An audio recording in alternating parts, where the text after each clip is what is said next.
The sky over France was filled with smoke, shrapnel, and the roar of engines. It was January 3rd, 1943, a bitterly cold Sunday morning. The target, the submarine pens of Saint-Nazaire, one of the most heavily defended fortresses in occupied France. Above the clouds, a formation of American B-17 flying fortresses droned toward the coast, their bomb bays loaded and their crews tense. The mission was routine on paper, one of hundreds flown from airfields in England. But every man aboard those planes knew the odds. They'd seen too many not return. One of those men was Staff Sergeant Alan Magee, a 24-year-old ball turret gunner of the 361st Bomb Squadron, 303rd Bomb Group. For Magee, it was his seventh mission. He had already watched too many friends vanish in black smoke and fire. Inside his B-17, nicknamed Snap, Crackle, Pop, the air was tense. The gunners scanned the skies. Every mission felt like a coin toss between life and death. As the formation crossed into enemy territory, the German defenses were waiting. Flak bursts filled the air, black clouds exploding all around them. Each one sounded like thunder, a reminder that even the smallest piece of shrapnel could tear through steel and flesh alike. Magee crouched inside the cramped ball turret underneath the plane. He could barely move, his knees pressed against cold metal, his eyes darting across the skies below. The turret spun slowly, following orders from the cockpit as the gunners prepared for enemy contact. Then came the cry no one wanted to hear. Bandits! Fighters, 3 o'clock high. A swarm of Luftwaffe FW-190s swooped in from the side, sunlight flashing off their wings. The B-17s opened fire, dozens of .50 caliber machine guns thundering at once. Tracers lit up the gray sky like burning rain. Magee squeezed the triggers, sending bursts toward a diving fighter. He couldn't hear much, just the vibration of the guns, the heartbeat in his ears. Then suddenly, a massive explosion rocked the plane. A 20-millimeter shell slammed into Snap, Crackle, Pop, tearing through the fuselage. Flames erupted from the right wing. The bomber began to lose altitude fast. The intercom crackled with chaos. "We're hit! Bail out! Bail out!" Magee tried to climb out of the turret, but the gears had jammed. The power was out. He was trapped. The smoke thickened, his lungs burned, and the roar of the dying engines filled his head. He tried again, this time using his knife to pry open the latch. His hands were bleeding, his oxygen mask ripped away. He fought his way into the fuselage just as another explosion ripped through the plane. The B-17 broke apart midair. Magee was thrown into open space, spinning through freezing wind, without a parachute. For a brief second, the world was silent. The sky was endless. Below him stretched the green countryside of France, fields, rivers, villages. He realized in a flash of horror that his parachute was still inside the burning plane. He had nothing but the air around him. The ground rushed closer. 22,000 feet. 15,000.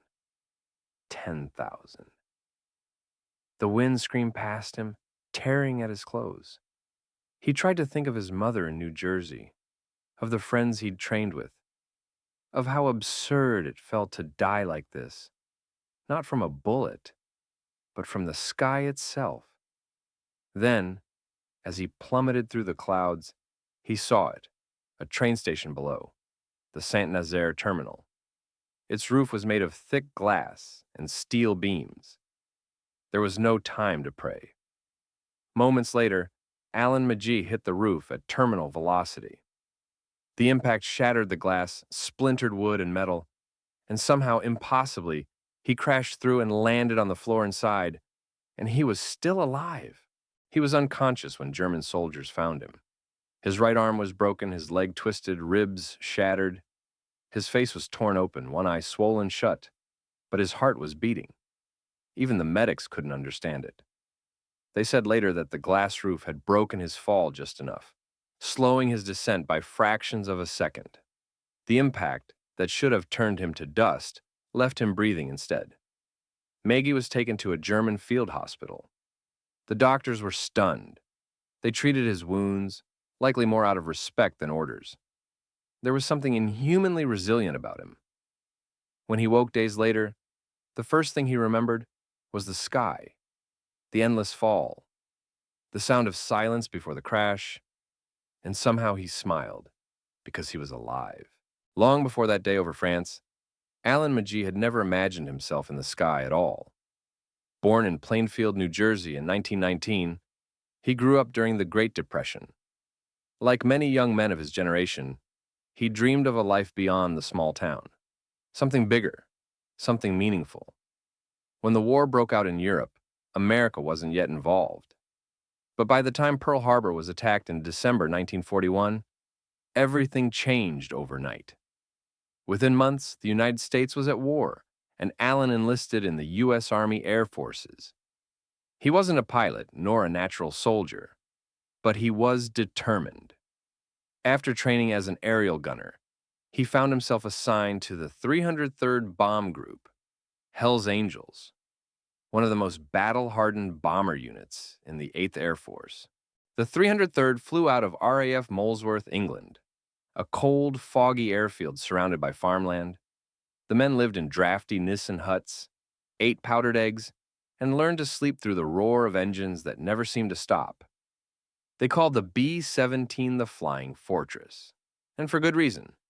It was big, armored, and could take punishment like no other aircraft in the war. But even a fortress could fall when facing the flak batteries and fighter swarms over Nazi-occupied Europe. Alan flew his first missions as a waist gunner, gripping the twin .50 caliber Brownings and trying to stay calm as the sky filled with tracer fire. By his 7th mission, he was assigned to the ball turret, the small glass sphere that hung under the bomber's belly. It was the most dangerous position on the aircraft. Inside, the space was barely large enough for a man to fit. There was no room for a parachute. You climbed in, rotated the turret into firing position, and trusted that if the order to bail out ever came, someone would help you get out before the plane went down. It was the winter of 1943. Missions were long, cold, and deadly. The Luftwaffe was still strong, and German flak was precise. On the morning of January 3rd, Alan and his crew of Snap, Crackle, Pop gathered in the freezing dawn for the mission briefing. The target that day, the Saint-Nazaire submarine pens on the Atlantic coast of France. It was a critical German base, protected by heavy concrete fortifications. Every bombing run against it was a gamble. The men listened as intelligence officers pointed to maps. The flight path would take them deep into France and straight through one of the densest anti-aircraft zones in Europe. Magee remembered the tension in the room, a quiet acceptance that some of them wouldn't come back. They climbed aboard their bomber just after sunrise. The engines thundered to life one by one, the air filling with the smell of fuel and oil. As the plane lifted off the runway, Alan felt the weight of it all, the freezing air, the roar of the engines, and the thought that this could be the last time he ever saw England. For the first hour, the flight was calm. The squadron flew in formation, silver wings glinting in the weak sun. Alan watched the countryside pass beneath them, fields, rivers, small villages unaware of the war raging above.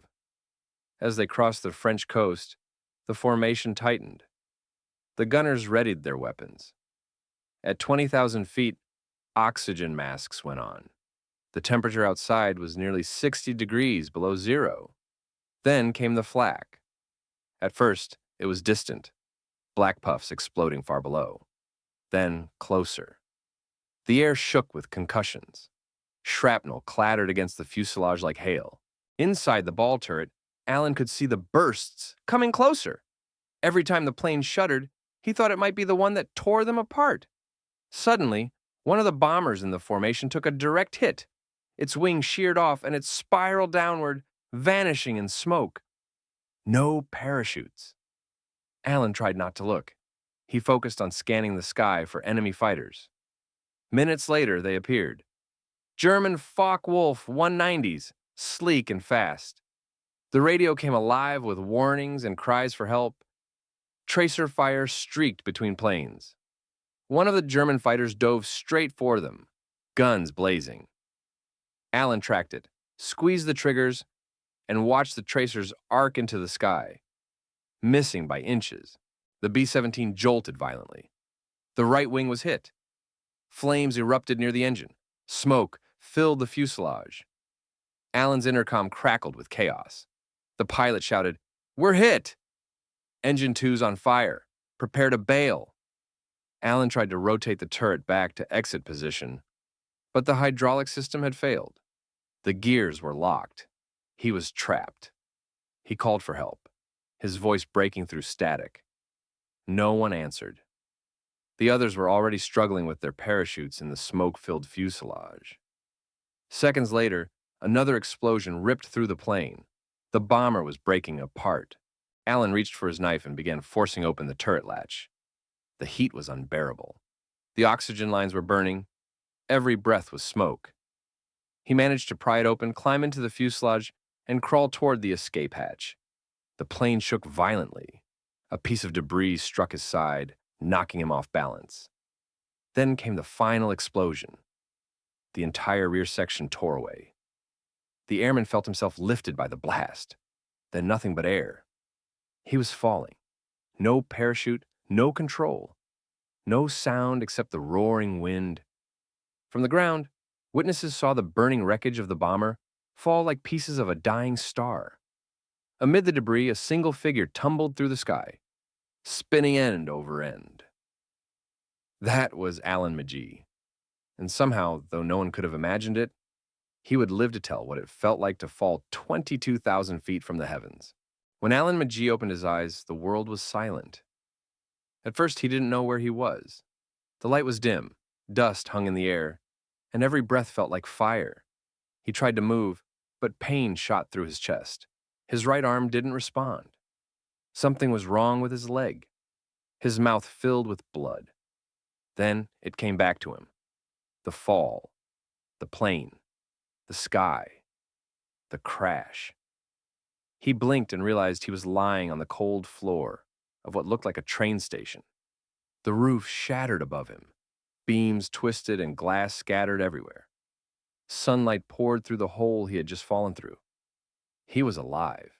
The shock was almost too much to believe. His uniform was shredded, his body broken, but he could still see, hear, and think. He tried to lift his head. The pain forced him back down. A crowd of German civilians and soldiers soon surrounded the wreckage. Some pointed upward at the hole in disbelief. Others murmured prayers or curses. It wasn't every day you saw a man fall from the sky and live. When the German medics arrived, they found that Alan's right arm was nearly severed, his eye badly injured, and multiple ribs broken. He had severe internal injuries, a punctured lung, and deep lacerations from the glass and metal. But his heart was still beating. The medics carried him out carefully, as if afraid that touching him would break the spell keeping him alive. They brought him to a nearby Luftwaffe hospital in Saint-Nazaire. Even the doctors couldn't comprehend it. They whispered among themselves as they treated him. How could anyone fall from over 20,000 feet without a parachute and survive? One theory spread among the staff. He had crashed through the train station's glass roof, which shattered and absorbed some of the impact, slowing his descent. Beneath the roof had been a series of wooden beams and iron girders, each one breaking in sequence, taking a fraction of his momentum before he hit the floor. It was luck stacked on luck. For several days, Alan drifted in and out of consciousness. The German doctors saved his arm, stitched his wounds, and stabilized his breathing. Ironically, he received some of the best care the enemy could offer. In 1943, German military hospitals were known for discipline and professionalism, even toward prisoners. When he finally woke and could speak, the first words out of his mouth were a rasped whisper. "Am I still alive?" The doctor beside him nodded slowly, almost smiling. "Ja," he said. "It seems God protected you." The days that followed blurred together. Morphine dulled the pain, but his mind kept replaying the moment he fell. The sound of the wind, the clouds spinning, the stillness before the crash. It haunted him in dreams. At one point, a German officer came to question him. He was polite, distant, perhaps even respectful. The officer asked his name, unit, and mission. Alan gave only what he was required to: name, rank, serial number. When the interrogation was over, the officer paused by the bed and said quietly, "You are a very lucky man, Sergeant." Most of your comrades were not. That truth hit harder than any wound. Magee had already suspected it, but hearing it confirmed left a hollow ache in his chest. The crew of Snap, Crackle, Pop were gone. He was the only one who made it out alive. Weeks later, once his body had stabilized, Magee was transferred to a German prisoner of war camp. He was still in casts and bandages, weak and underweight, but he could walk with help. The camp, Stalag 17B, located in Austria, was one of the largest Luftwaffe-run POW camps for American airmen. There, Alan met dozens of other captured flyers. Some had been shot down in the same raids he'd flown. Others had been prisoners for months. They listened in disbelief when he told his story. "You fell how far?" one asked. 22,000 feet, Alan said softly. "No chute." At first they thought he was joking, but when he showed them the scars, the shattered arm, the healed wounds, silence fell over the barracks. From that day, they called him the man who fell. Life in the camp was harsh but survivable. The men lived in crowded wooden huts, surviving on thin soup and stale bread. Red Cross parcels were their lifeline. They shared cigarettes, letters, and rumors about when the war would end. For Magee, recovery was slow. His right arm never fully regained its strength, but he learned to adapt, despite everything. He refused to let bitterness consume him. He had seen death up close and lived. He owed that life to something beyond understanding.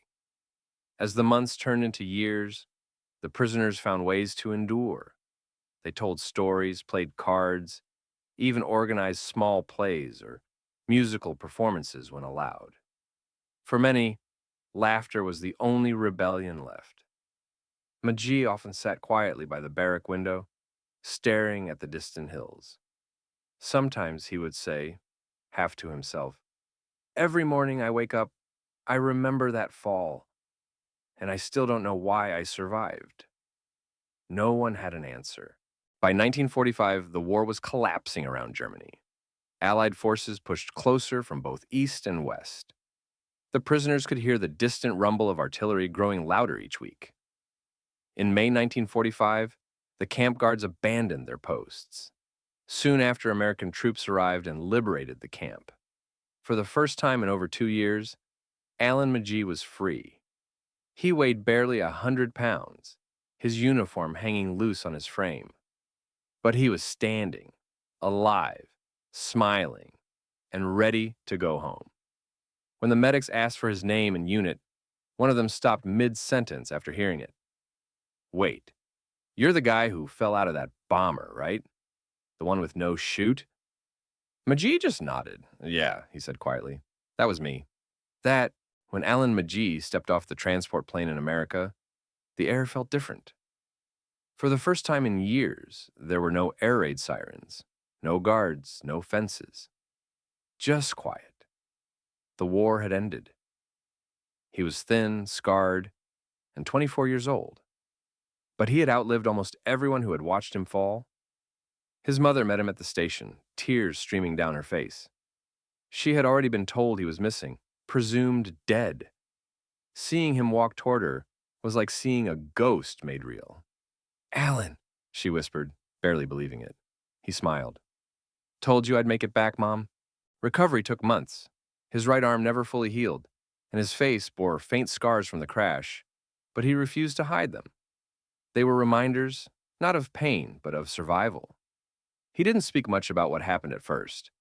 When neighbors asked, he'd just say, I fell and got lucky. But inside, he carried the memory of every second.